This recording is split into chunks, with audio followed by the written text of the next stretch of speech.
Bonjour à tous et bienvenue dans un nouvel épisode sur le Foot US de A à Z, épisode prospect. Et oui, c'est le deuxième de la série. Aujourd'hui, on va parler des défensifs tackles et avec moi, on a Ryan de The Triplet comme toujours.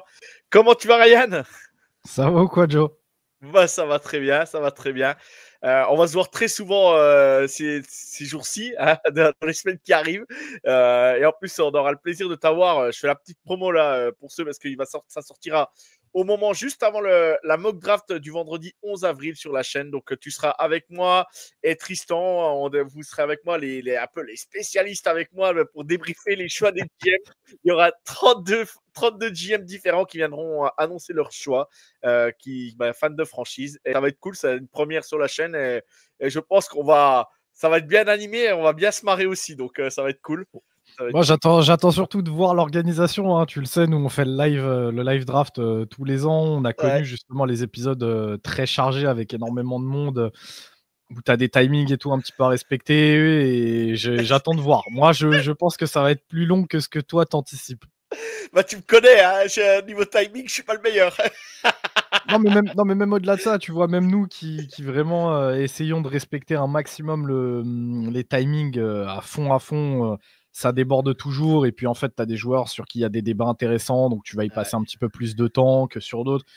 Mais Euh, généralement, tu débordes toujours un petit peu, mais c'est ce qui fait aussi que la saison pré-draft est cool, tu vois. Exactement, exactement. Et moi, je sais les choix, mais vous ne savez pas les choix. Et il va y avoir des trucs, il y aura des choses à dire. C'est sûr.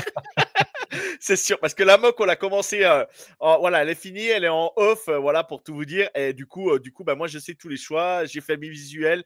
Comme ça, je voulais être prêt à temps. Et du coup, comme ça, les visuels, au moins, sont prêts. Et j'ai eu Charles qui m'a donné un coup de main de USC France, qui me donne un coup de main sur les visuels et qui a tout vérifié. Donc, normalement, on est au top, on est prêt. Bon, on y va. Du coup, c'est l'instant promo déjà pour commencer l'épisode parce que, ben, oui, on reçoit donc l'équipe de The Trick Play, donc Ryan qui est donc vous pouvez le suivre sur X, du moins Twitter, avec le compte Ryan Scoot. Donc je vous mets tout dans le bandeau qui défile. Voilà, c'est juste là. Retrouvez donc tous les fiches de draft de Ryan et de Valentin, donc Scoot Valentin aussi sur The Trick Play. Vous pourrez retrouver aussi les fiches de l'année passée et les fiches de 2023 aussi. Voilà, ils ont lancé leur site à cette époque-là et du coup vous pourrez retrouver tous les prospects. Et si vous avez des doutes sur certains prospects d'il y a 2 ans, là, c'est le moment de relire les fiches parce que vous verrez que voilà, on peut se tromper et il y a des choses où on se trompe pas beaucoup, où Ryan et Valentin se sont pas trompés non plus beaucoup. Donc voilà, c'est pas toujours facile d'estimer un joueur et on sait pas trop la progression qu'il peut avoir, mais ça vous donne un avis et puis ça donne un peu aussi voir ce qui se passe et ce qu'ils sont devenus aussi parce que il y a des joueurs qui sont partis très vite et il y en a qui ils flirtent entre chaque roster et ils vont de ville en ville, c'est le cas de le dire, ou de franchise en franchise. Et voilà, c'est pas toujours simple, mais ils sont encore dans la NFL et puis il y en a, ils performent. Donc voilà. Donc c'était juste pour la petite aparté. Donc thetrickplay.fr sur Internet. N'hésitez pas à suivre le site, voilà, et à relayer. C'est plutôt cool pour eux. Ça donne de la force, ça fait toujours plaisir. Donc Ryan, oui, vas-y. Surtout que justement là cette année on a commencé à sortir les fiches un petit peu plus tard que d'habitude. Les autres années on commençait un petit peu plus tôt, donc vraiment vous aviez généralement un scouting par jour à peu près sur le site. Donc même si vous loupiez un petit peu de jours, vous n'étiez pas forcément perdu dans le flow. Là, vu qu'on a commencé un petit peu plus tard, c'est vrai qu'en ce moment on est sur 2 fiches par jour. Je sais que là, à l'approche du mois d'avril, et plus on va se rapprocher de la draft, il y a un moment où on va même passer sur 3 fiches par jour. Donc en fait, c'est pour le coup, n'hésitez pas à y aller régulièrement parce que sinon vous pouvez rapidement être perdu en fait dans le flot de fiches. C'est-à-dire que vous loupez 2 jours, il y aura 6 articles et en fait, vous ne saurez pas forcément si un joueur est sorti ou non. Exactement, exactement. De toute façon, voilà, faut suivre Ryan Scoot et Valentin, Scoot Valentin. Vous mettez la petite cloche sur Twitter. Voilà, chaque fois qu'il poste, une fiche sort, il le poste. Donc voilà, faut. Moi, j'ai un peu de retard justement. J'avais rattrapé mon retard et là, je vois que il faut que j'attaque Brandon Swinson. Donc j'aurai 6 fiches à lire. Je vais m'en occuper après l'émission parce que voilà, j'ai que ça à faire ce soir. Donc ça va être cool. Ça va être cool. On y va aujourd'hui, Ryan. On parle des defensive tackles et là, on va rentrer vraiment dans les tranchées, là, les choses qui font mal aussi. Et du coup, bah, petit jingle de démarrage et on attaque de suite.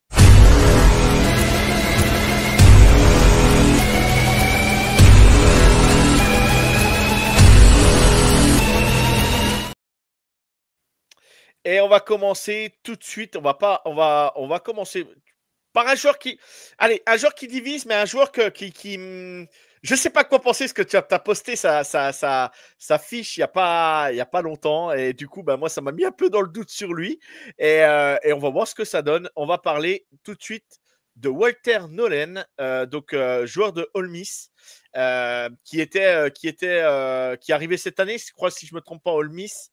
Tu m'arrêtes tout de suite, Ryan. Hein, ouais, c'est ça. Il était à voilà. Texas A&M avant. Voilà, c'est ça. C'était un joueur de Texas A&M des Aggies, donc il est resté dans la même, conférence, mais il a choisi de croire en le projet d'Ole Miss, qui cette année se sont fait un petit peu une grosse dream team pour aller loin, et finalement, bah, ça n'a pas forcément payé. Ça n'a pas forcément payé. Voilà, donc Walter Nolen Junior, il est très jeune, hein, c'est un joueur qui a 21 ans. Voilà, c'est un joueur qui a en devenir. Mais moi, j'avais vu des choses sur lui, je ne vais pas te mentir, je te l'ai dit en off. J'ai vu des choses sur lui quand tu as sorti sa fiche, et je me dis, c'est la preuve que j'ai jamais été sur le terrain. et je te l'ai dit clairement, je vois que j'ai jamais mis les pieds sur le terrain, parce que moi, je me disais, Walter Nolen, il est beau avoir joué. Il y a certains trucs qui me plaisent. Et quand j'ai lu ta fiche, alors tu l'as pas descendu, hein, bien évidemment, allez lire la fiche, voilà, on en dira un peu plus après, à peu près où le voit Ryan. Je vais pas vous spoiler tout de suite, mais clairement, c'est un joueur pour toi, voilà, j'ai mis en qualité brute, parce qu'il y a encore malgré tout beaucoup à faire. C'est pas la question brute, ça rentre dedans et tout, mais il y a encore beaucoup à faire. On aurait pu dire raw, mais voilà, moi je le dis en français, c'est plus simple pour moi. Donc Ryan, Walter Nolen, il peut diviser, mais c'est un joueur qui quand même qui a une grosse cote quand même malgré tout, et qui peut plaire à certaines franchises, parce que malgré tout, il a quand même de grosses qualités aussi, quoi. Bien sûr, bien sûr. Déjà, tu vois, tu l'as dit, sur ta fiche, tu as écrit qualité brute, bien évidemment, pour son potentiel qui sera à développer et à polir un petit peu. Mais tu le disais pas forcément dans le sens brutasse. Mais justement, ça aurait été bon aussi dans le sens où, en fait, Walter Nolen, c'est un joueur qui devient facilement excitant, et notamment pour les néophytes, pour les gens qui regardent ça un petit peu en étant spectateur, parce que justement, c'est un joueur qui est extrêmement explosif. Il est rapide, il est véloce, il est tonique dans sa façon de jouer. Quand il vient au plaquage, ça tape fort, ça tape justement de manière explosive, parce que malgré son gros gabarit, il arrive vite. Et justement, il y a de la violence en fait dans son jeu, et donc forcément, c'est des choses où sur une D-line, ça se voit en fait. C'est-à-dire que j'utilise souvent cette petite comparaison-là année après année sur certains joueurs qui évoluent justement sur la D-line, mais je l'aime bien, c'est ce côté un petit peu diable de Tasmanie. Je sais que ça parle en fait aux gens, parce que tout le monde a déjà vu en fait ce personnage de cartoon qui bouge dans tous les sens, qui fait la tornade, qui partout où il passe en fait le mec se déchaîne, et Walter, c'est un petit peu ça, c'est-à-dire que sans être forcément un électron libre au milieu de votre ligne, il déborde d'activité en fait. Et donc forcément, c'est excitant ce genre de joueur. Tu l'as dit, en plus, c'est un joueur qui est assez jeune. Donc derrière, on a justement cette opportunité de développement. C'est un joueur qui est productif. Quand tu le mets sur le terrain, il va justement aller chercher ses sacs, ses pressions. Il va aller faire ses plaquages, même au niveau de la défense contre la course.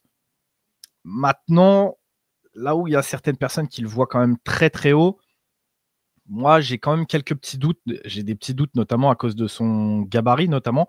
Il est assez petit, c'est pas le plus gros gabarit non plus, et donc en fait on est un petit peu sur ce qu'on appelle un tweener aux États-Unis, c'est-à-dire c'est un joueur qui à certains postes en fait a un petit peu le cul entre deux chaises, c'est-à-dire que il n'a pas tout à fait le gabarit pour être un defensive tackle classique de 40 placé en tech 3.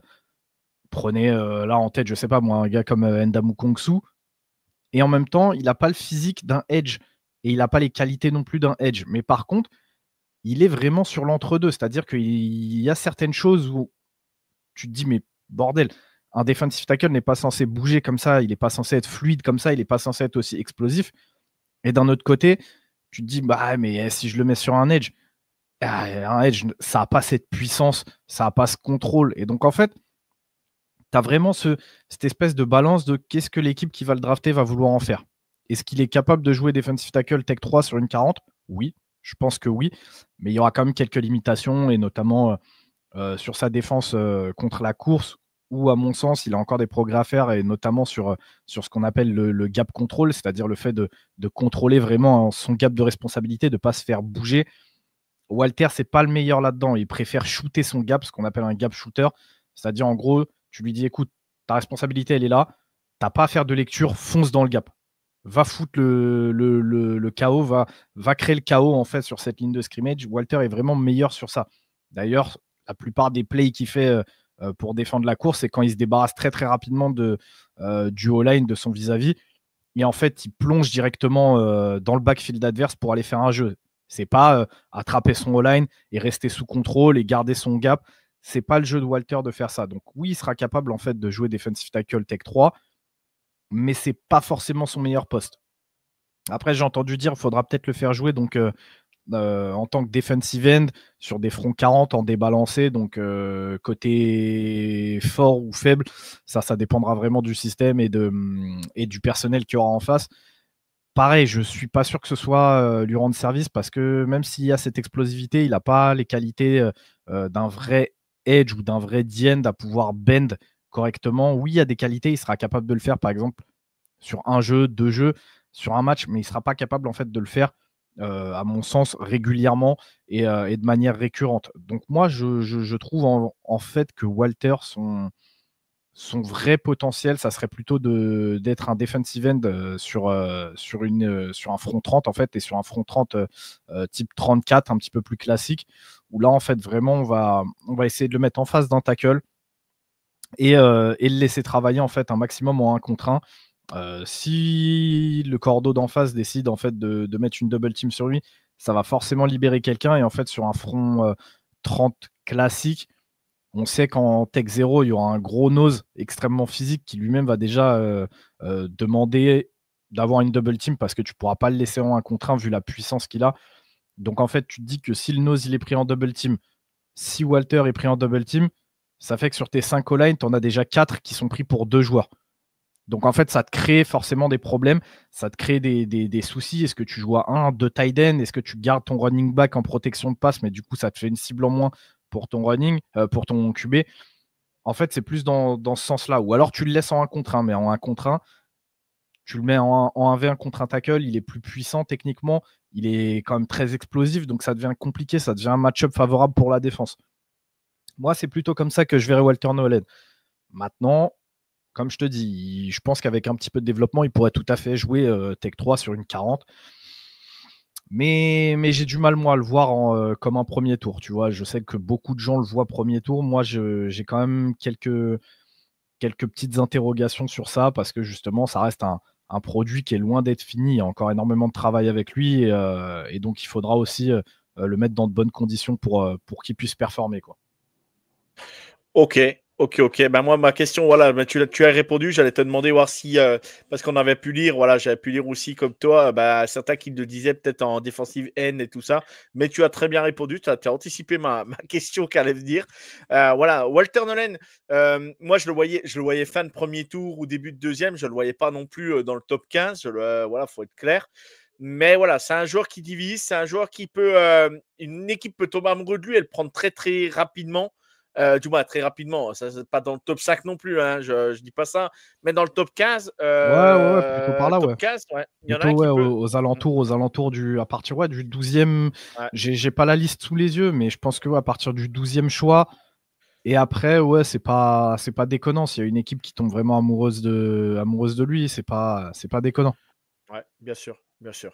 Je Donc crois voilà. que nous, tu vois, on avait fait pour être très honnête avec tes viewers, on avait fait une mock draft entre nous, Joe. Il me semble que moi, j'étais chez les Dolphins, et il y a eu un rush en fait sur la O-line qui fait que j'avais plus personne à ce moment-là qui, pour moi, avait la valeur du premier choix des Dolphins. Mais par contre, j'avais Walter Nolen qui avait commencé à glisser un petit peu. Et je me suis dit que dans leur schéma défensif, ça pourrait être par exemple une bonne idée d'aller le chercher, justement pour avoir à côté de Chop Robinson ou d'autres gars, justement, cette espèce de petite boule de démolition qui peut te créer justement des match-ups favorables. Donc vraiment, c'est pour le coup une équipe qui tomberait amoureux de Walter Nolen et qui irait le chercher vraiment entre le choix 15, le choix 20, ça pourrait se passer. Ça pourrait se passer honnêtement. Ouais, je crois que les Dolphins repêchent en 13 ou 14e, je crois, un truc comme ça, si je me trompe pas. Je crois que c'est les Dallas Cowboys en 12, je crois, et après, c'est les Dolphins, je crois, il me semble, un truc comme ça. Bref, donc voilà, on a donné notre avis sur Walter Nolen. Voilà, Ryan a donné un peu son avis. Retrouvez la fiche, elle est sortie là sur le site TTP, donc n'hésitez pas à aller lire la fiche. Et vous avez, voilà, Ryan, il rentre vraiment en détail dans la fiche. Vous aurez toutes les réponses. Et après, pour se faire son avis, hein, c'est comme tout, hein, il ne suffit pas de lire, hein, il faut aller regarder les vidéos. Donc, je vous invite à aller regarder les vidéos de Walter Nolen et faites-vous aussi votre propre avis parce que c'est pas évident. Et juste petit aparté comme ça, Ryan, une fiche comme Walter Nolen, ça te prend combien de temps pour visualiser ces vidéos? On fait la petite aparté là, puis après on continue. Mais une fiche comme Walter Nolen où il y a beaucoup de choses à dire parce qu'il y a du positif et des choses à travailler. On va pas dire tout négatif, mais des choses à travailler. Ça te prend combien de temps, toi, à peu près? Walter Nolen, c'est pas forcément le meilleur exemple dans le sens où déjà tu le sais, moi je suis un gros fan de la conférence SEC, donc la SEC. Donc Walter Nolen, j'avais déjà une petite idée du joueur qu'il était parce que je l'avais vu à Texas A&M, parce que je l'avais vu à Ole Miss. Ensuite, c'est un joueur où en fait ses qualités t'éclaboussent assez rapidement, donc tu passes pas énormément de temps sur ses qualités, peut-être un petit peu plus sur ses défauts.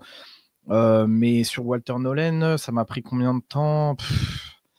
Je crois que ça m'avait pris 2 jours, je dirais, pour le scouter correctement.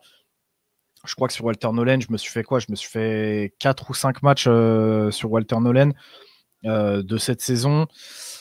Et ensuite, il m'a fallu une autre après-midi de plus pour écrire l'article, pour faire de la mise en forme, checker un petit peu les fautes d'orthographe, même si j'en fais encore énormément. Et ouais, donc ouais, je dirais ouais, c'est ça, ouais, 2-3 jours faciles sur Walter Nolen.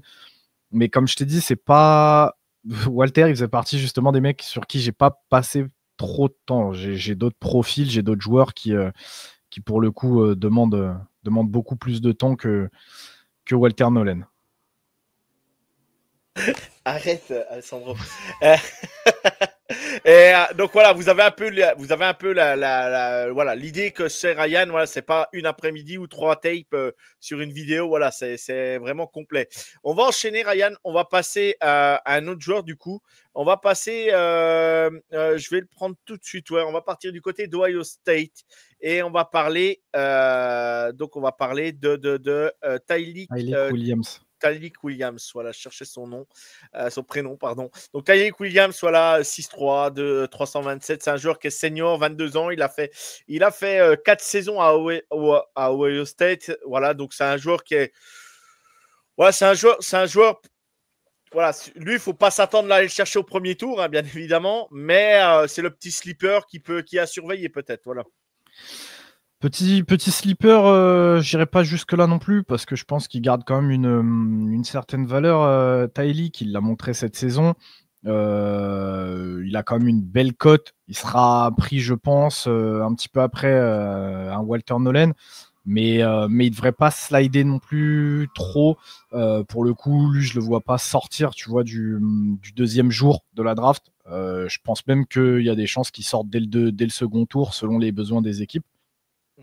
Après, le truc avec Tyleik, c'est que on est sur un potentiel qui sera pas, je pense, plus élevé qu'un Walter Nolen, mais par contre, il a un plancher qui est déjà extrêmement solide.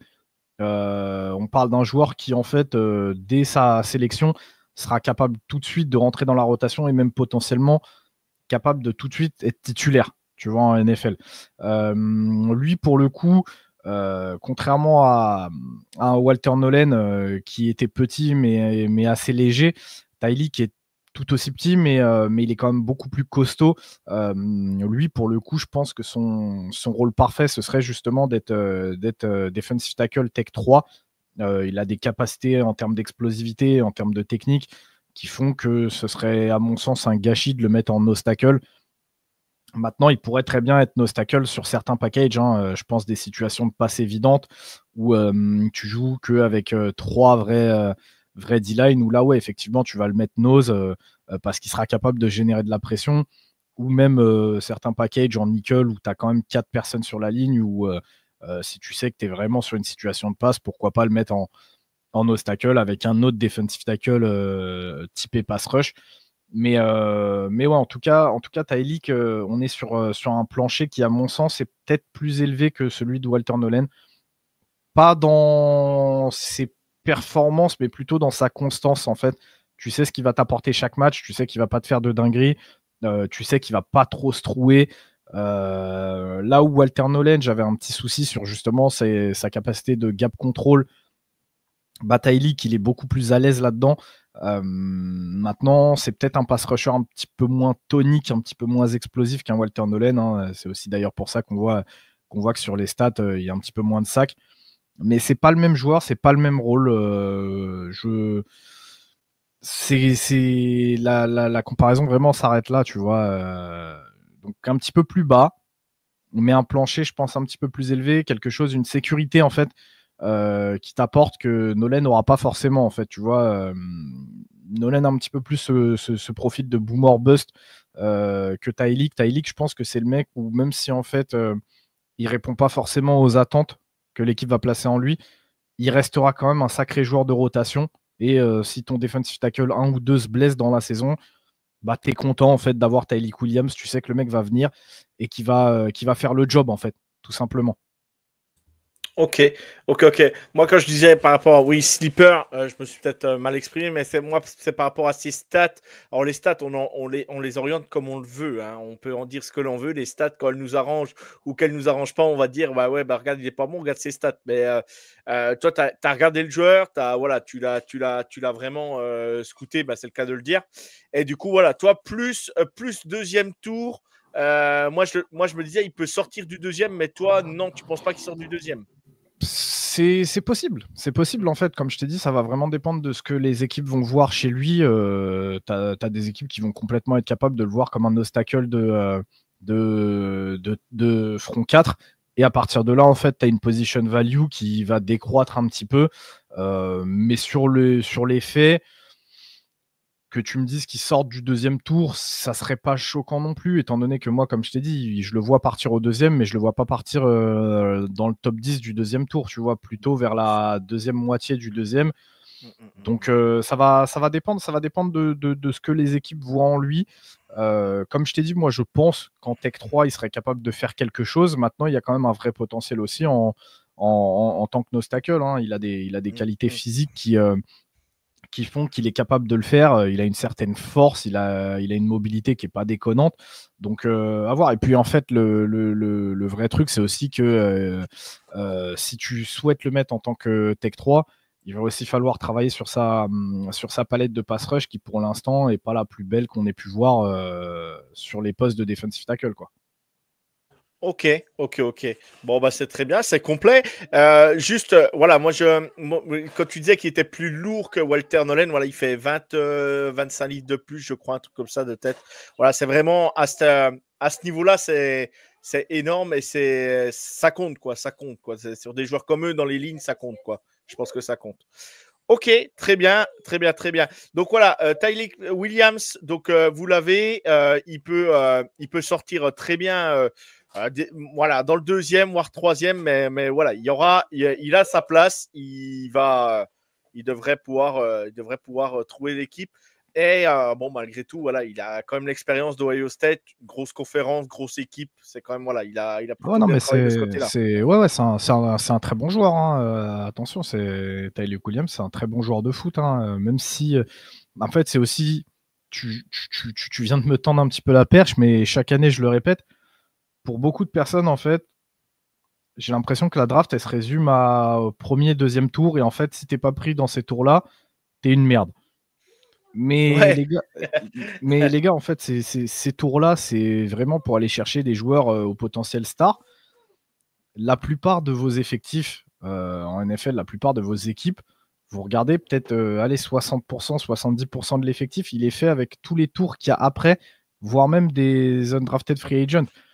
C'est pas parce que t'es pas pris en fait au premier ou au deuxième tour que le joueur est pas bon. C'est juste que il y a la position value à prendre en compte. Il y a l'âge, Bien sûr. il y a le développement des prospects, il y a son plancher, son plafond. Il y a le fait que, un petit peu comme en NBA, parfois tu vas chercher un joueur parce qu'il est bon sur un truc et que ce truc-là, tu en as vraiment besoin.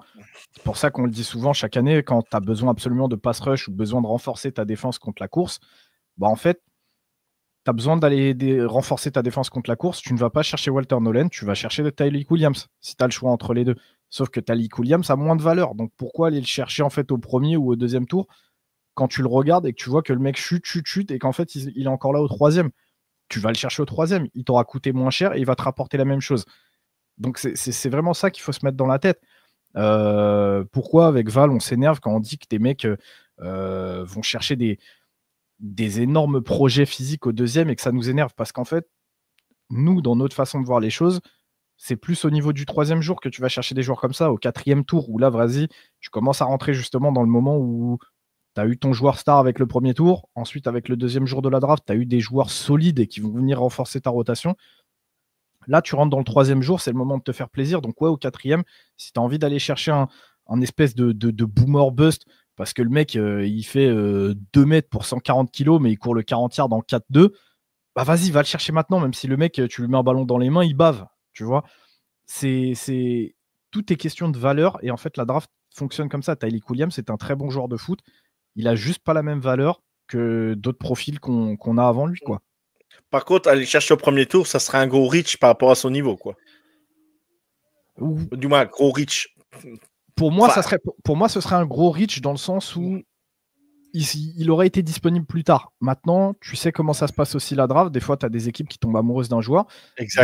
Des fois tu as tout simplement ce qu'on appelle les rushs de position, ou alors c'est très rare sur les defensive tackles, mais si en fait, tu envisages de drafter Tyreek Williams au deuxième tour vers le choix 15, ça s'enflamme, ouais. Et que d'un coup, en fait, tu vois que Mason Graham il sort, Kenneth Grant il sort, Walter Nolan il sort, Derrick Harmon il sort, Deon Walker il sort. Là, tu te dis, oh putain, ça pue en fait. Ça pue et vas-y, il faut que j'aille le chercher maintenant parce qu'il sera pas là quand moi je vais aller le prendre, tu vois. Et ça à prendre en compte.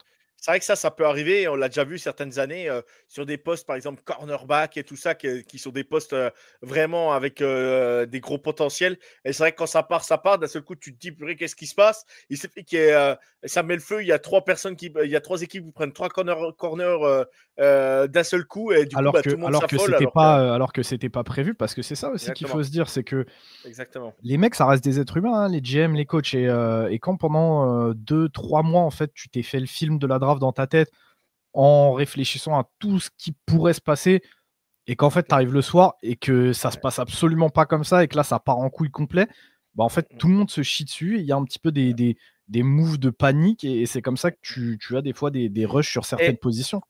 Et en sachant qu'en plus, les 32 équipes drafteront cette année, pour le moment, c'est officiel. On ne sait pas ce qui se passera. On n'a encore pas le sort de la draft. Pour le moment, les 32 équipes vont pick. Ça n'est pas arrivé depuis les années début 2000, je crois, si je ne me trompe pas.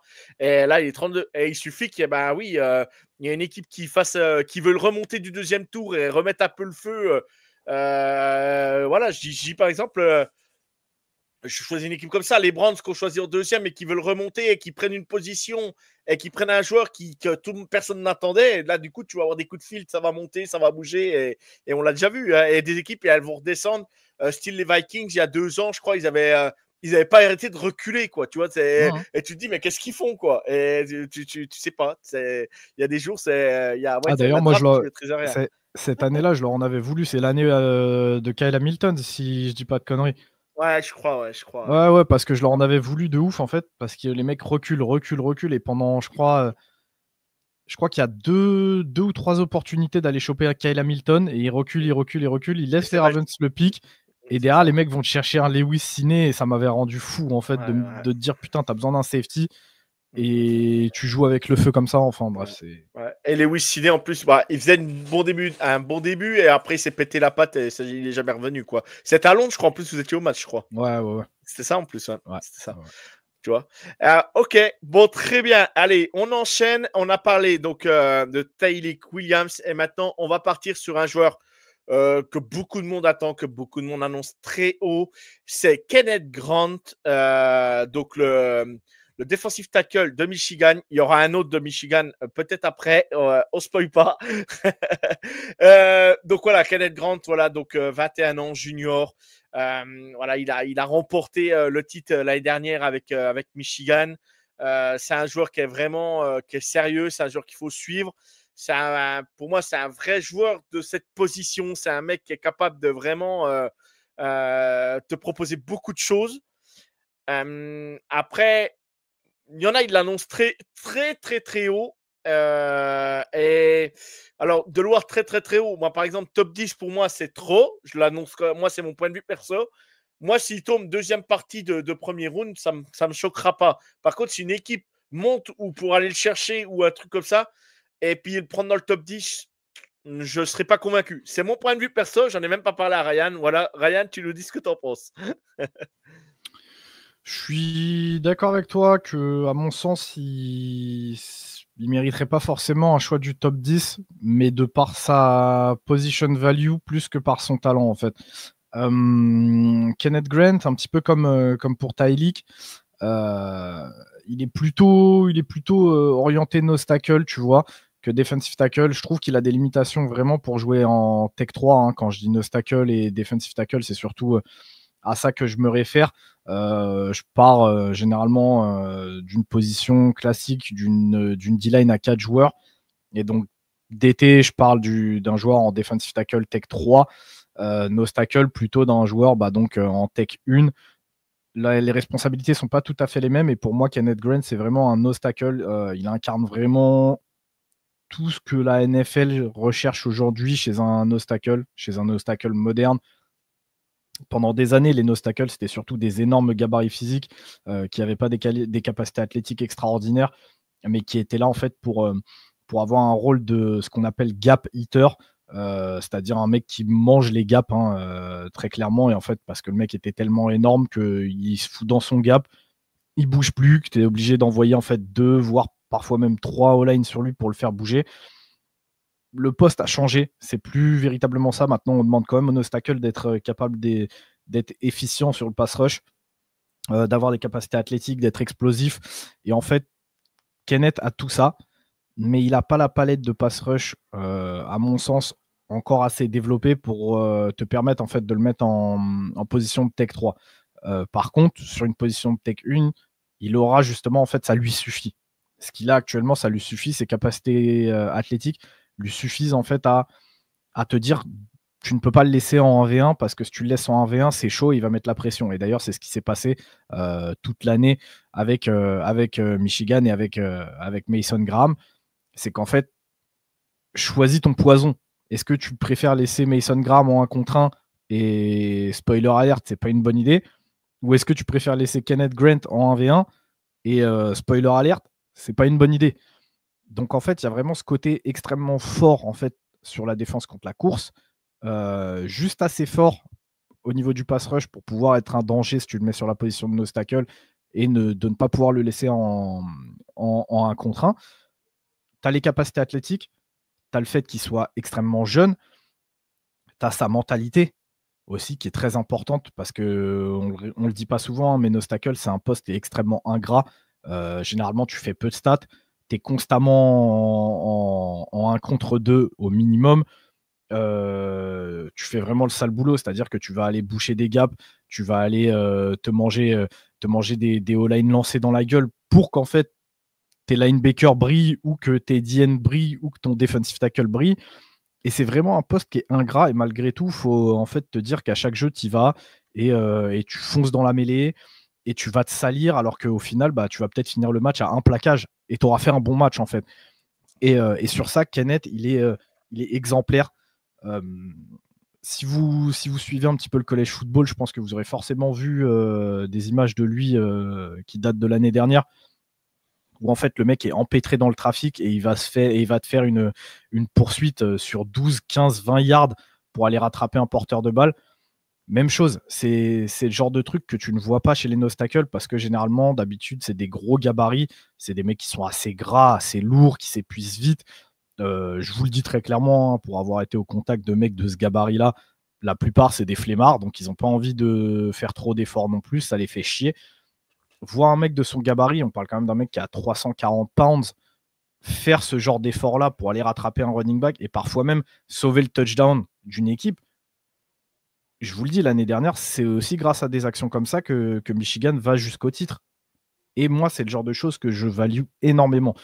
Donc moi, personnellement, Kenneth Grant, même si c'est un obstacle, il ne sort pas du premier tour. Après, comme tu l'as dit, top 10, c'est un petit peu élevé, mais c'est, comme je le disais, élevé par rapport à sa position value plus que par rapport à son talent. Moi, tu me dis une équipe craque et va le chercher top 10, je te le dis honnêtement, je ne vais pas être choqué. Parce que pour moi, il a le talent, en fait. Il a le talent et à un moment donné, tu vois, ce talent-là, on s'en rend pas bien compte, hein, mais dans toutes les équipes championnes, tu as ce mec-là qui fait le travail de l'ombre pour qu'en fait le reste de la défense puisse briller. Donc que tu viennes mettre un choix de premier tour vraiment élevé sur un mec comme ça récompense aussi cette position. Donc moi, je ne serais pas choqué. Maintenant, ouais, par rapport à la position value, s'il part top 10, c'est que vraiment l'équipe qui allait le chercher est tombée amoureuse de lui. Et moi, je pourrais, honnêtement, je te le dis, je peux comprendre. Tu as besoin d'un obstacle, tu as besoin de renforcer ta défense de manière significative, aussi bien sur le pass rush que sur le run support. Tu vas chercher Kenneth Grant, je peux le comprendre. Moi, tu vois, un joueur comme ça, je le vois typiquement, mais vraiment, hein, typiquement, les Ravens le prendre en fin de premier tour, tu vois. C'est des équipes comme ça que je le vois prendre parce que bah, en fait, ils vont prendre le joueur qui est top et qui a chuté, qui a descendu.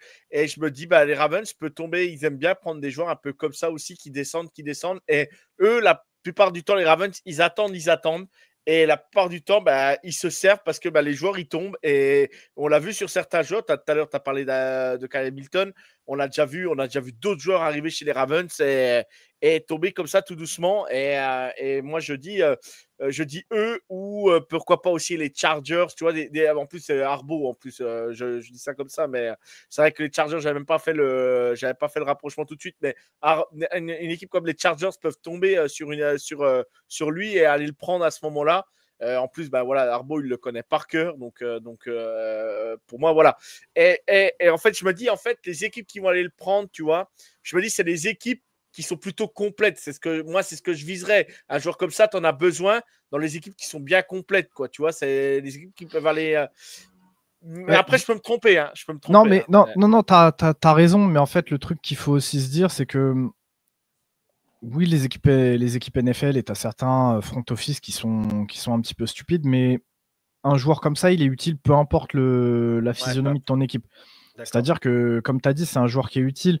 Et aller chercher ce mec-là quand justement tu es en pleine reconstruction, je sais pertinemment que c'est un move qui ferait que les fans limite insulteraient le GM et tout, alors que pour le coup, Kenneth Grant, il a une bonne valeur, tu vois, il y a une bonne hype autour de lui, donc ça resterait un choix qui serait validé par les fans. Mais typiquement, c'est le genre de truc où tu vas avoir un star receveur, un star cornerback ou un star D-end, tu vois.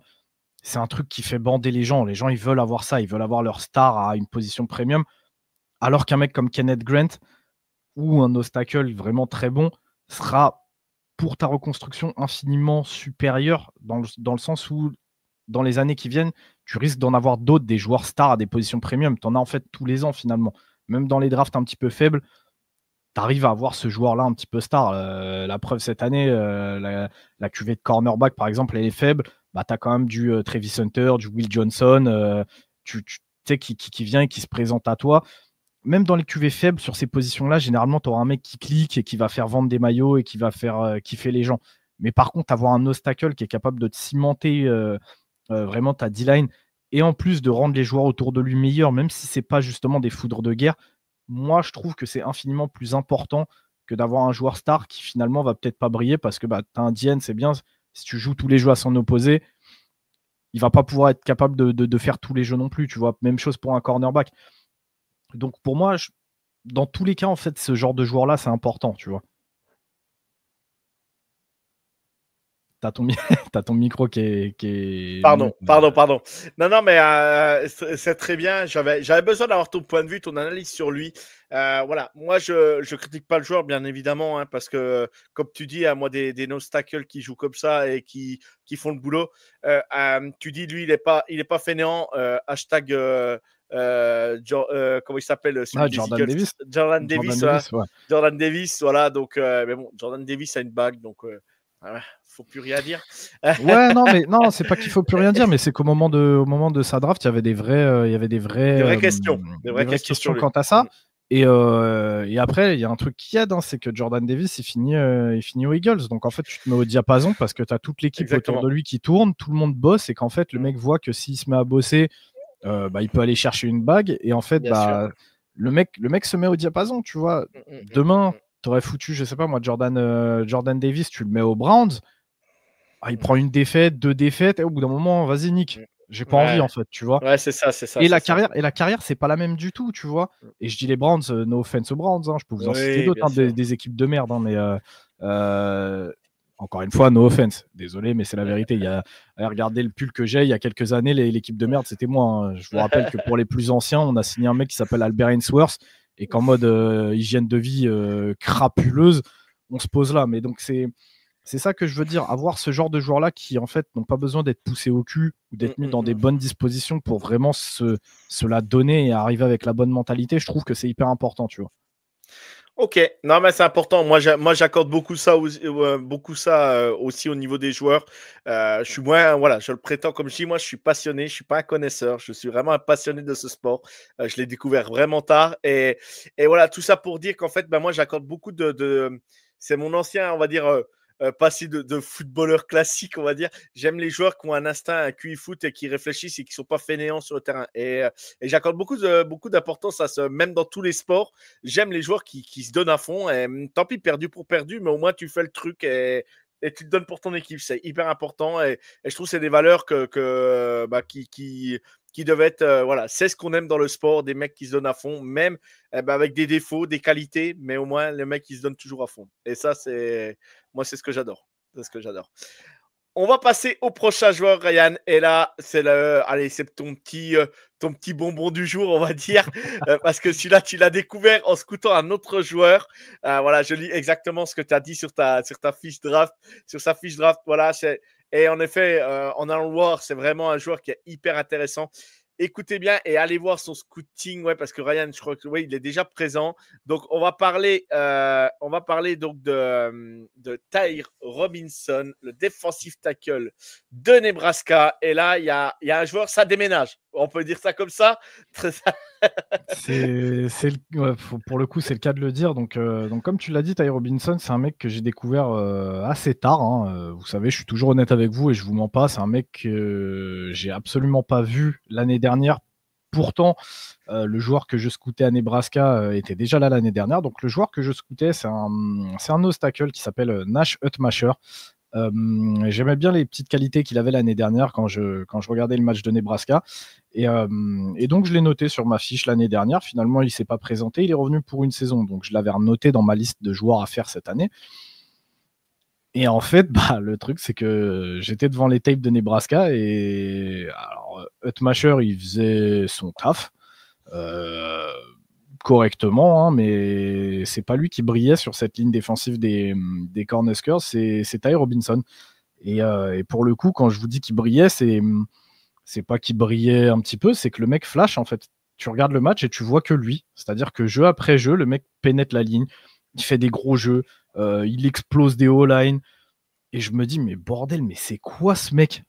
C'est quoi ce mec? Et donc, je commence à regarder un petit peu plus sérieusement. Et je me dis, mais putain, mais le mec est vraiment bon. C'est-à-dire que techniquement, c'est-à-dire qu'en termes de capacité athlétique, au niveau de son instinct, il fait les bons choix, il met les attaques sous pression, il crée des erreurs, en fait. C'est-à-dire que les QB commencent à paniquer, ils font n'importe quoi. Il est présent sur le pass rush, il est présent sur le run stop. Je me dis, mais putain, c'est quoi cet extraterrestre? Et en fait, pourquoi personne n'en parle?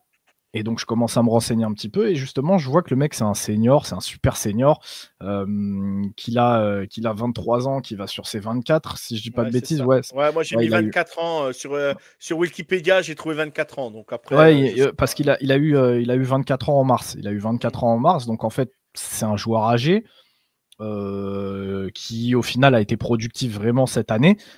C'est sa plus grosse saison statistique en carrière cette année, avec quand même 7 sacs. C'est pas c'est pas facile d'aller faire 7 sacs, surtout dans la conférence où il est, au poste de defensive tackle. Mais en fait, je pense que c'est vraiment un joueur qui s'est révélé tard. C'est un joueur pour qui vraiment ça a cliqué cette année. Il y a beaucoup d'équipes qui doivent aussi se dire que peut-être c'est ce qu'on appelle un one-year wonder. Moi, je pense pas. Parce que du coup, je suis parti revoir les tapes de 2023 en me disant, mais putain, c'est pas normal que le mec, je l'ai pas vu en 2023 et que là, je le vois en 2024. Et en fait, il s'avère qu'en 2023, il était un petit peu dans la situation de ce qu'on disait avec Kenneth Grant tout à l'heure. En fait, c'était surtout un mec de l'ombre. Il prenait énormément de double team, il faisait vraiment le sale boulot et il n'était pas forcément récompensé. Il n'avait pas de chance, en fait. C'est con à dire, mais c'est vraiment ça. Le mec, à chaque fois, il arrivait un dixième de seconde trop tard, ou il typait une balle, mais la balle était quand même catchée.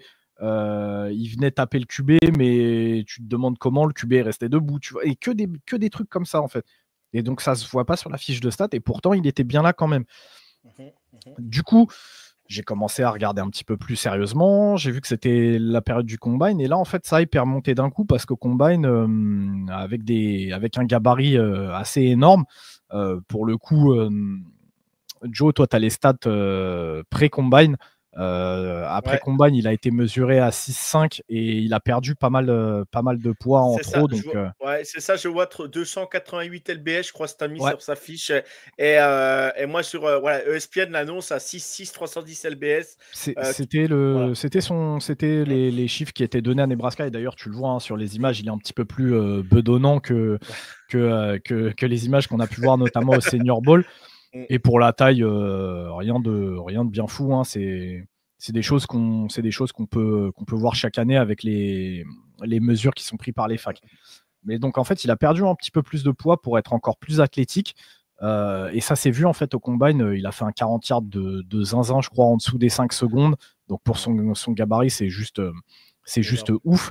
Et en fait, la hype est remontée un petit peu, mais je le garde en sleeper parce qu'à cause de son âge, je pense qu'il est de son âge et du fait qu'il y a une grosse cuvée en fait d'intérieur D-line, je pense que c'est un nom qui va chuter.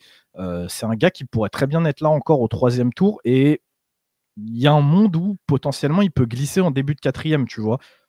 Et je te le dis honnêtement, hein, c'est un no-brainer. Il est là en fin de 3e, il est là en début de 4. Je le prends, je m'en fous du système dans lequel je joue. Je veux ce mec-là parce que j'ai écrit sur sa fiche qui me fait penser à J.J. Watt pour plein de raisons. Et franchement, je vous invite à aller voir les images, vous allez vite comprendre. Il y a des similitudes qui sont juste folles. Alors déjà, forcément, son gabarit, que ça soit sa taille, son poids, sa taille son envergure de bras, son allonge, le temps qu'il fait au 40 yards, qui est extrêmement similaire dans sa façon de jouer. Il y a des similarités aussi, c'est-à-dire qu'avec Nebraska, j'ai pu le voir en tant que D-end de 30, j'ai pu le voir en D-end de 40, en defensive tackle tech 3, en nose tackle tech 1, sur certains packages de passes en nose tackle en technique 0. Et moi, tout ça, ça me fait penser à J.J. Watt qui pouvait bazarder un petit peu partout sur la ligne défensive des Texans. Et le mec était capable de produire, de rusher le QB, de défendre la course. Ty Robinson, il a un swing move qui me fait pareil, grave penser à J.J. Watt. Franchement, je te dis, c'est bête, mais quand tu vois les images, parfois, je vois un petit peu de choses que J.J. Watt faisait. Et même il me semble que j'ai écrit ça sur sa fiche, malgré le fait que son gabarit, sur le papier, ça soit pas le gabarit le plus imposant, il paraît, en fait, quand il est sur le terrain, il paraît plus grand que les autres. Il a une certaine, c'est con à dire, mais il a une certaine aura. Je sais pas si tu te rappelles vraiment de J.J. Watt. Sur les mesures, c'était la même chose. Et pourtant, tu as vu J.J. Watt comment, au milieu des autres, il paraissait colossal. Et pourtant, tu vas voir ses mesures, il n'était pas plus grand ou plus lourd que Ty Robinson. Mais je sais pas, le mec, c'est peut-être parce qu'il a des longs bras ou parce qu'il est carré. En fait, sur le terrain, il dénote. Il dénote. Et donc, tu as plein de petites choses comme ça qui me font penser à ce que... Je te dis, je suis tombé amoureux du joueur parce que vraiment, allez voir des images de Nebraska, cherchez le numéro 9 et vous allez vite comprendre ce que je veux dire. C'est visible. C'est visible. Il y a des choses qui trompent pas et je me dis que ce mec-là, s'il tombe dans le bon environnement, même en milieu de aller en milieu de deuxième jour, en milieu de draft, il pourrait vraiment, vraiment avoir une carrière, même en ayant 24 ans. Mhm, mhm. Ok. Moi, ce que j'aime chez lui, en fait, c'est sa constance et sa progression malgré tout, parce qu'il a commencé les 2 premières années avec 2 sacs. La dernière, il fait qu'1 sac, mais il fait 6 passes défendues. Je sais pas si on se rend compte quand même. Et cette année, il fait 4 passes défendues, 7 sacs, un fumble forcé. Et voilà, c'est la constance et la progression à la fin, comme tu dis. Tu l'as expliqué un peu son année précédente et cette année, la différence qu'il y a eu. Moi, ce que j'aime aussi chez ce joueur-là, j'ai même fait un gros read sur une mock qu'on a fait ensemble comme ça pour plaisanter. Je l'ai pris en fin de deuxième tour parce que voilà, il y avait un gros rush sur les défensifs tackles. Il en restait des autres. Mais après avoir vu lui, je me suis dit bon, parce que moi, quand Ryan il met un joueur comme ça, je vous le dis clairement, on a beau se connaître, il nous dit pas les joueurs qu'il va mettre. Hein, on a beau se connaître et puis Ryan il dit faut attendre, il nous le dit bien, hein, faut attendre les fiches les gars, vous verrez bien ce qui tombera. Et ben quand il l'a publié, ben, je dis faut quand même pas mourir con, faut aller voir ce mec quoi. Et du coup ben, quand tu regardes, c'est vrai que ben, moi, par rapport à mon analyse d'amateur, hein, de passionné, je me dis le mec, il est comme, ouais, il est quand même pas mal le gaillard. Et du coup, ben, je me suis dit, ben moi, ce que j'aime en fait, et ben voilà, c'est son IQ foot. Voilà, il est intelligent, il fait des trucs. Il fait des trucs intéressants. Alors, je dis pas que c'est pas un joueur du premier tour, hein, bien évidemment, c'est pas ce qu'on dit. Mais par contre, on a des joueurs qui peuvent être titulaires en NFL. C'est ce que disait Ryan. C'est pas parce que tu n'es pas au premier, pas au deuxième. Je vous rappelle, voilà, fan de Kansas City, à Pacheco, il est titulaire, c'est un joueur du 7e tour. Hein. Chavarius Ward, c'était un cornerback undrafted player et le mec, il a fini All Pro. Donc voilà, tout ça pour dire qu'il n'y a pas de secret. Il y a des joueurs qui peuvent très bien performer, puis des joueurs qu'on attendait. Ryan, il en connaît des centaines, des joueurs qui étaient oh, ceux-là, purés en NFL, ça va faire un carton. Et en fait, en NFL, ils n'ont jamais rien fait. Et c'est comme ça, ça fait partie. C'est le jeu de la draft. Exactement. Mais dire par contre que la draft, c'est une pièce en l'air, non, c'est pas une pièce en l'air parce que la plupart, quand même, quand on annonce un truc sur certains, bon, la plupart du temps, les mecs, ils font quand même des carrières. Hein. C'est pas non plus que des Rosens ou je sais pas qui. Hein. Voilà, non mais, voilà, je veux non, le mais dire. tu vois, quoi. mais d'ailleurs, ouais, pour parler de la mock, justement, où on avait été ensemble et où tu es allé le chercher à la fin du second, c'est un reach, mais en fait, j'ai vu tellement de choses qui me plaisent chez lui que c'est le genre de reach dont je m'en fous, en fait, parce que, comme je te dis, moi, dans cette situation-là, je me dis, est-ce qu'il va survivre au 3e? Je sais pas. Il y a eu un rush sur la position. Exactement. Ouais, vas-y, j'y vais. Et en plus, voilà, Nebraska, Kansas City, c'est pas trop loin, je me dis. C'était parfait au niveau du climat et tout, ça correspond. Non, il n'y a pas que ça. Mais même sur le système, en fait, tu vois, Exactement. il pourrait faire du dégât. Mais moi, ça fait partie des joueurs comme ça où là, je suis convaincu et que je me dis, le seul truc qui pourrait faire qu'ils réussissent pas, en fait, c'est qu'ils tombent dans le mauvais environnement. Je suis intimement persuadé que s'il tombe au bon endroit, allez, l'année prochaine, il est titulaire, ce mec. Mais il y a combien de joueurs comme ça que tu as annoncé ou que tu as vu, tu te dis, ah, celui-là, c'est 3, 4e. Et les mecs, ils sortent, bah ouais, peut-être 4, 5. Et en fait, bah, les mecs, ils sont titulaires dans les équipes. Et aujourd'hui, Léo Chenal, par exemple, je prends les joueurs de Kansas City parce que je les connais par cœur, mais Léo Chenal, tu l'avais annoncé plutôt bon à la draft. Léo Chenal, bon, c'est un joueur qui n'est pas tout le temps titulaire. Là, il va venir, je pense qu'il va monter encore en puissance, mais c'est un mec qui, en permanence, il est là, quoi. Hein, à Kansas City, dans les moments clés, il est sur le terrain et c'est un joueur qui a descendu en plus à la draft, qui a été descendu un petit peu. Et du coup, voilà, il y a plein de joueurs comme ça qui descendent ou qu'on n'attend pas. Lui, le seul truc qui fait que ça peut freiner les franchises, c'est son âge. Mais la hype qu'il a pris au combine, ça peut vraiment le faire monter. Et il y a des équipes qui sont capables de tomber amoureux très, très rapidement de lui voilà, aussi. Moi, je te dis, je pense honnêtement qu'il y a un monde où il sort au 3e, Ty Robinson. Ok. Milieu de 3e, là, où une équipe va se dire, ouais, il est vieux, mais en gros, ça y est, j'ai fait mon choix 1 et 2. Il est encore là au 3, j'ai besoin de D-line. Vas-y, on le prend. Ouais, bien sûr. Ok. Donc voilà, Ty Robinson, donc de Nebraska, défensif tackle. Voilà, c'est vraiment un joueur à surveiller. Puis bah, pour ceux qui ne le connaissent pas, allez lire la fiche de scouting que Ryan a faite. Vous tapez Ty Robinson, c'est facile. En plus, sur le site The Trick Play, vous pouvez y aller par position et tout. Donc, vous ne pouvez pas vous perdre. C'est hyper facile. Si vous avez trop de fiches, vous y allez par position, vous allez le trouver. Et on va passer au dernier joueur. Bah, bien sûr, celui-là, tu étais obligé de le mettre. On ne va pas se mentir. Mason Graham de Michigan, voilà, le joueur, le défensif tackle par excellence, le joueur exceptionnel. Je crois que t'as pas. Lui, par contre, sa fiche est encore pas sortie, si je me trompe pas. Voilà. Pas encore. Donc... Celle-ci va sortir tard. Je crois que je l'ai mis quelques jours avant le premier tour. Ouais. Et du coup, voilà, junior, 21 ans, 6'3, 320 LBS. Ce mec, moi, j'ai mis déménageur parce que ce mec, il est capable de tout. Il est capable de tout faire. Et moi, franchement, ce joueur m'impressionne. Et quand tu le regardes jouer, tu te dis, putain, le gars, il est quand même fort, quoi. Et ça te fait chier parce que moi, il est très fort. Tu tombes des fois dans des équipes que tu aimes un peu. Michigan, c'est pas l'équipe que je préfère. Par contre, j'adore le stade, l'ambiance et tout. Michigan, c'est quand même un stade mythique en college football.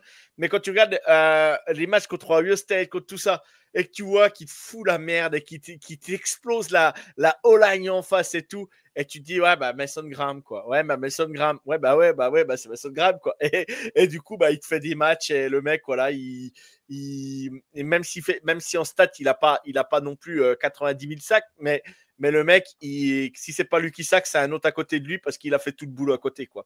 Ryan, je te laisse la parole maintenant. Mais en gros, c'est un petit peu ça. En fait, tu vois, là, je suis resté un petit peu sur le cul aujourd'hui. Désolé du langage, mais parce que j'ai vu un expert draft plutôt connu mettre un truc sur Twitter. Ouais, Mason Graham, désolé de vous spoiler, mais je l'ai en tant que defensive tackle numéro 4 de la draft. Ouais, il veut faire du buzz. Et je suis resté bloqué en fait devant, tellement pour moi c'est improbable, c'est impensable. C'est le DT numéro 1 de la draft. Il n'y a pas à réfléchir. C'est le meilleur. C'est ça, il n'y a pas à se péter le cerveau. Run stop, hyper constant. Pass rush, hyper constant. Un technicien magnifique, c'est-à-dire que là, on ne parle pas seulement de capacité athlétique ou quoi, mais bien de technique pure. C'est le truc sur lequel les joueurs peuvent se reposer, même si un joueur, c'est pas un athlète extraordinaire. Généralement, si c'est un bon technicien, il va réussir à se débrouiller. Il est intelligent, il est productif. Comme je le disais tout à l'heure sur Kenneth Grant, tu peux être sûr et certain que si tu le prends dans ton équipe, peu importe le système, le mec va produire parce que son plancher est extrêmement élevé. C'est un casse-tête constant parce que si tu le laisses en 1 contre 1, il va être plus rapide, plus technique, il va être capable de faire des jeux. Si tu le mets en 2 contre 1, bah, ça veut forcément dire que tu vas laisser quelqu'un d'autre d'ouvert. Il est doué pour shooter son gap. Il est doué en gap control. Au bout d'un moment, c'est pas juste pour lui envoyer des fleurs. C'est les choses qu'on dit, elles sont là sur les tapes en fait, tu vois. Et vraiment, pour le coup, parfois dans la draft, il y a des no-brainers dès le premier tour, des choses où en fait, il ne faut pas réfléchir plus que ça. Faut pas laisser en fait. Il y a un truc que les Américains appellent, c'est la draft fatigue en fait. C'est-à-dire que tu as tellement regardé un joueur qu'au bout d'un moment, tu essayes de commencer à chercher les erreurs qu'il y a chez lui ou tu te dis que finalement, il n'est pas si fort que ça, mais parce qu'en fait, tu as bouffé peut-être 70 heures de tape du même joueur. C'est un truc qui est réel. Et en fait, plus il y a de temps entre le moment où tu as scouté le joueur et la draft, et plus tu vas revenir dessus, et plus tu vas essayer de regarder des choses que tu aurais pu ne pas voir, et où tu commences en fait à trop réfléchir et à dire de la merde. Et ben Mason Graham, c'est ça. Réfléchis pas. Ouais. Fais-toi ton avis, tu regardes le joueur une première fois, et je peux t'assurer qu'en fait, tu vas voir des choses qui sont là. Le mec, c'est le defensive tackle numéro 1 à aller chercher. De toute façon, tu prends les 5 qu'on a présentés, tu mets la vidéo de Mason Graham à côté, c'est totalement différent. Il n'y a pas photo. Il n'y a pas photo. Moi, je suis sûr que l'image qui va être mise quand il va être drafté, tu sais, c'est quand il fait tomber les 2 O-line, qu'il est double team, il les fait tomber, puis il passe par-dessus pour presque aller toucher. Il touche le QB. Je pense que c'est l'image-là qui va sortir de lui, parce que le mec, il est même en double team, il est tellement dominant. Mais c'est dingue, quoi. Et comme tu dis. En Ouais, fait, vas-y. non, mais c'est vraiment ça. C'est-à-dire que là où il est hyper intelligent aussi, Mason, c'est que justement, il sait reconnaître ses match-ups. S'il sait que le O-line en face de lui est plus puissant, il va essayer de le passer en vitesse. S'il voit qu'il n'arrive pas à le passer en vitesse, il va essayer de le passer en technique. Si par contre, il sent qu'il est plus dominant qu'un des O-line, il va jouer en puissance sur lui. C'est aussi ça qui est bien quand tu as un technicien. Et moi, honnêtement, tu vois, tu l'as dit, si tu mets les images de Mason à côté de tous les autres, il n'y a pas photo. Moi, la seule chose, c'est encore une fois le profil que tu vas rechercher. Si tu recherches un defensive tackle, ce sera Mason Graham. Si tu recherches un nose tackle, là, c'est Kenneth Grant qui sera pris en premier, en fait. Tu vois. Mais pour moi, c'est la seule différence qu'il y a entre les deux. Les deux sont trop dominants, les deux sont trop jeunes, les deux ont un profil beaucoup trop séduisant, en fait, pour passer sur eux. Et je te dis vraiment, tu cherches un defensive tackle, c'est Mason Graham. Peu Mais importe oui, l'équipe, peu importe le système, peu importe le schéma, peu importe qui t'a déjà sur ta ligne, si tu cherches un defensive tackle, prends-le. c'est comme l'autre épisode qu'on a fait auparavant, quand tu parles d'Abdul Carter, c'est le edge numéro 1 par excellence. Ben voilà, c'est là, Mason Graham, c'est la même chose. C'est voilà, tu te poses pas de questions. Je pense que Mason Graham, moi, ça, pour moi, hein, perso, ça sort pas du top 6. Voilà, c'est clair, net, précis. Pour moi, ça doit pas sortir du top 6. Pour moi, hein. Mais après, il peut très bien tomber en 7-8, mais je vois pas comment. Je vois pas comment. Je vois les Jaguars passer, tu vois, les Jaguars passer dessus. Je pourrais pas. Les Raiders passer dessus non plus. Je comprendrais pas. Tu vois, je cite les premières équipes. Voilà, je crois, les Jets qui sont en 7, je vois pas pourquoi ils passeraient dessus aussi. Voilà, tu vois, c'est tout des trucs comme ça. Mais moi, je me dis top 6, voilà. S'il tombe top 7, bon, à une place près. Mais ce mec, il doit pas dépasser le top 10, ça c'est sûr et certain. Mais très clairement, je pense que s'il passe le 8e ou le 9e choix, je serais pas étonné de voir justement, tu vois, on en parlait en début d'épisode, des trades qui commencent à se monter pour voir une équipe aller le chercher. Bien Parce que sûr. comme tu dis, je pense qu'il passera pas le choix 10 et que en fait, bah, s'il passe ce stretch-là de 6, 7, 8, je pense que ça va commencer à appeler dans tous les sens et qu'il va avoir un regain d'intérêt le soir de la draft parce qu'il y a une équipe qui va essayer d'aller le chercher. Alors, bien sûr, les franchises que je viens de dire ont d'autres besoins, hein, bien évidemment. Mais aujourd'hui, une équipe comme les Jaguars, je suis désolé, en 5, aller chercher Mason Graham, c'est un besoin. C'est pas que c'est un besoin, mais là, tu prends un top joueur à la position. Tu peux pas faire mieux, quoi. Tu peux pas faire mieux. Pour moi, tu Ouais. peux pas faire mieux. Non. Mais bon, c'est mon point de vue perso. Hein, mais Non, après, je suis d'accord avec toi. Après, encore une fois, ça c'est notre vision à nous. Tu vois, exactement. peut-être que le nouveau GM des Jaguars va se dire que lui, son vrai besoin à l'heure actuelle, c'est d'aller chercher, je sais pas moi, un Tetairo à Macmillan et pour Exactement, en j'allais fait le dire. avoir une paire de receveurs injouables et en fait permettre à Trevor Lawrence d'artiller dans tous les sens en se disant que oui, Mason Graham est exceptionnel, mais que il sera capable de trouver un joueur plus tard qui pourra faire le job dans sa défense. Tu vois, ça dépend vraiment des visions des coaching staff. Moi, personnellement, je reste sur ma ligne directrice de ce que j'ai dit tout à l'heure avec Kenneth Grant. Un defensive tackle, c'est extrêmement important et ça, de la même manière qu'un running game peut aider un quarterback rookie, avoir un bon defensive tackle, ça surélève en fait le niveau de toute ta défense parce qu'il va rendre en fait tous les mecs autour de lui meilleurs. Alors qu'un top receveur, bah, je pourrais aller en chercher un l'année prochaine, je pourrais aller en chercher un dans 2 ans. Donc, à un moment donné, je te dis, moi, je suis vraiment partisan de pique un joueur à l'endroit où tu arrives, en fait. C'est-à-dire que tu as le 29e choix, bah, attends de voir ce qui tombe au 29e ou peut-être 28e s'il y a besoin de monter un trade ou un truc. Mais fais avec ce que tu as. Et l'année où, en fait, tu es vraiment bien, que ton roster, il est globalement très bon, qu'il te manque vraiment une ou deux pièces, c'est là qu'il faut commencer à t'enflammer, à vendre tes assets pour essayer de monter, aller chercher vraiment la pièce qui te manque. Moi, c'est ma vision des choses, c'est comme ça que je réfléchis, c'est pour ça que je value énormément les lignes, que ce soit offensive ou défensive, parce que pour moi, c'est vraiment les fondations qui font que ton équipe pourra tourner. Et dans ces fondations, dans ces tranchées, il y a le poste de defensive tackle. Quand j'ai un mec du niveau de Mason Graham, moi, personnellement, je passe pas dessus. Ah bah moi non plus. Par exemple, tu vois, tu le mets sur une ligne défensive avec un Crosby à côté aux Raiders, mais ça devient infernal. Ah ouais. Parce que, comme je te dis, tu es obligé de choisir. Tu es obligé de choisir ton poison. Est-ce que c'est Crosby qui va t'annihiler ou est-ce que c'est Barton? Et en fait, même si tu te débrouilles pour bloquer ces deux-là, ça veut forcément dire que tu laisses un joueur peut-être moins talentueux mais dans une situation de pouvoir justement aller te faire un gros match, tu vois. Exactement, exactement. Et moi, en tant que fan de Kansas City, ça me ferait pas plaisir, hein, je le dis tout de suite. Surtout qu'on n'a pas de O-line. Bref, une partie de la O-line, parce que sinon on a Creedon Frey, le dieu tout-puissant qu'elle a.